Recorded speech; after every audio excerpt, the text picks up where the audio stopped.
ये साइंटिस्ट सबसे खतरनाक वायरस टेम्पो में लेकर बहुत दूर फेंकने के लिए एक कच्चे रास्ते से जा रहा था। वह वायरस गलत एक्सपेरिमेंट की वजह से बन गया था, पर साइंटिस्ट जो रास्ते से जा रहा था वह रास्ते पर Y4 वही वायरस लेने के लिए खड़ा था। फिर वो थोड़ा बाजू में जाकर रास्ते के बीच में स्मोक ग्रेनेड फेंकता है। उसे ग्रेनाइड की वजह से पूरा धुआं, वह साइंटिस्ट बिना कुछ सोचे समझे भागते हुए टेम्पो उस धुएं में से निकाल देता है। उसके बाद वह Y4 साइंटिस्ट को धक्का देकर खुद टेम्पो में बैठ जाता है और उस वायरस को चुरा लेता है। वो वायरस को देखकर हंस के बोलता है, अब इस शहर में मातंग बनेगा और मैं उनके पैसे लेकर मजे करूंगा। ये बोल के Y4 शहर के एकदम टॉप पर आ जाता है और जो उसने वायरस चुराया था उसको आसमान में फेंक देता है। उसके फेंकने उसके बाद से ही पूरा आसमान लाल लाल हो जाता है और पूरे शहर में वायरस घूमने लग जाते हैं। Y4 ये देखकर बहुत खुश होता है। शहर में वायरस के वजह से सभी शहर के लोग इधर उधर भागने लगते हैं। किसी के मुंह से खून तो किसी के कान से खून निकलने लगता है। तभी सब लोग वहीं दम तोड़ देते हैं। और तो और अस्पतालों में इस वायरस की वजह से सभी लोग एडमिट थे।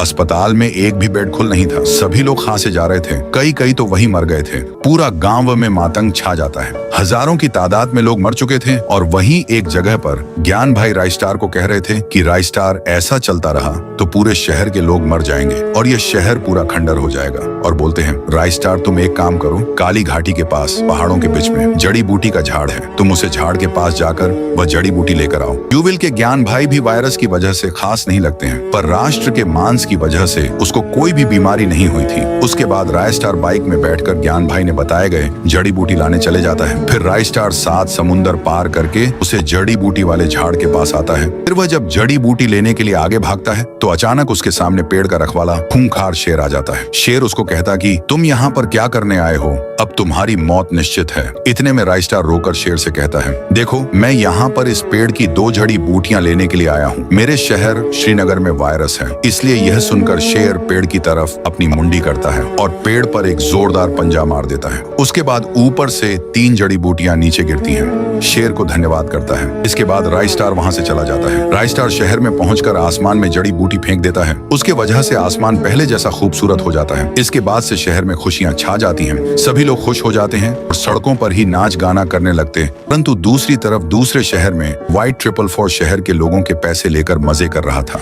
ठहाके लगाकर हंस रहा था। उसने शहर के प्रगति कभी सारा धन लूट लिया था। उसकी खुशी के कुछ ठिकाना ही नहीं था। तभी रायस्टार उसकी खुशी मिटाने के लिए हाथ पर बड़ा सा टनो वजनी पत्थर Y4 के सामने लेकर आता है और Y4 पे फेंकने के बाद उस पत्थर के नीचे चिमने की वजह से Y4 को मौत होती है।